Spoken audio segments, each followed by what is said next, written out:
我是一个已婚的男性议员，她是一个已婚的女性首长。我请问你，你们都是正常人，请你看一看，她把她穿内裤的照片拍给我，她是什么意思？这样子的女人是什么样子的心态？她说，我的脾气很糟，幻想自己有很好的先生。在徐副办公室的时候，我在我的车子里烧炭自杀。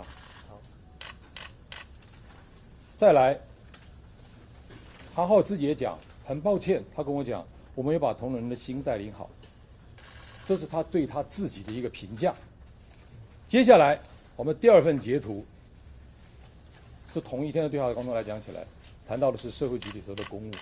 我讲了一段话，也许有点不恰当，但是我必须要一个字一个字的陈述。这段话是什么呢？我说，社会局正印证一件事：头发长，是非多。他回我什么？科是科，社会局是社会局，拜托您务必给我时间，我可以告诉您全部。我回答他说，我对市长是就事论事，我的喜好没有在问政当中。他回答我的时候，他仍然是当时是现职的市府首长。他怎么讲？包括11楼的那些老男人们对你的看法，你不要太相信他们，我担心你。我回答什么？我当选与否跟11楼无关，11楼没什么朋友，有也是公务。然后我再跟他讲哦，因为在后面的报道当中有提到一些他对我的指控，我怎么跟他讲的是，今天的局里已经是我交出去的了，你们的升迁我也看看而已。他回说，您是自己人，我才说。那后面我回他的一件事情是，当时我咨询他一个重点就是关爱之家，我说但是你不处理王慧仪，我是无法原谅你的。他回答我说我会处理。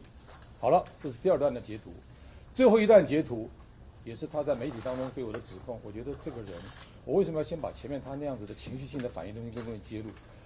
他讲的是话，我这里是白纸写的黑字。他上面写什么东西？他说，联络员军强回来跟我说，您时间有限，是否还是拜托您明天下午或者后天早上挪出您宝贵的时间，让我带您带各科的科长去跟您报告预算，可以吗？所以这就是他指控说我叫他来办公室见到他行政主任，这是不对的。最后一句话，我们去年1月8号、1月8号、1月9号把预算审完了之后，这位离职的首长发了一个简讯跟我说，谢谢浩哥，109年的预算这个期间你所给予的提点和要求，您的苦心，社会局一定会认真的面对和处理，学会非常感谢。我看了这3份不同的东西，我请问你，哪一个才是真的？是那个把他内裤的照片传给我的人，说他自杀，说他跟他先生离婚再婚，还是说他公事上有问题，叫我不要相信11楼的老男人，还是他对我说感谢，谢谢我对他在他所有推动政务上的帮助？我不知道。一个特定的媒体所拍到的照片，这个东西综合来讲一下，我是觉得真的是对这2位，一个个案跟一个协助的市府同仁，我只能讲说媒体的报道非常的不公。这个个案是一个离婚的妇女，再多的个案的资料我不能再透露，因为她在处理她个案离婚之后有一些困难。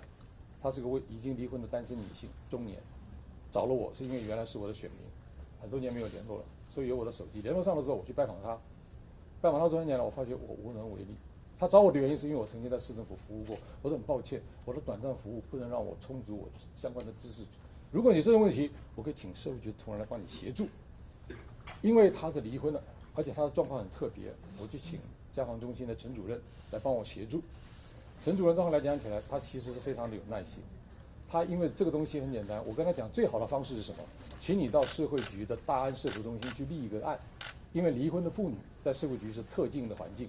你可以立案的时候被社会局当成辅导的对象，他说我不愿意，我不想让我的事情被社会大众知道，我跟我先生也不是没有名的人，所以很简单，那我说我请同仁来帮你忙，但是这个妇女的心情很不容易平复，透过了专业的社会局的同仁，一次一次的去跟他说，照片上所看到的东西，基本上这样来讲起来，我往右走的原因，往左走的原因是停车场在那里，我平常自己开车，我不喜欢被拖掉，我也不喜欢被开罚单，我都规规矩矩停停车场。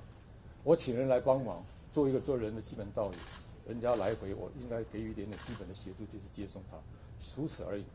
这件事情，我今天敢这样勇敢的出来面对，跟各位报告的一件事情是，这位小姐请你们自己好好看他给我的简讯内容，他是一个正常人吗？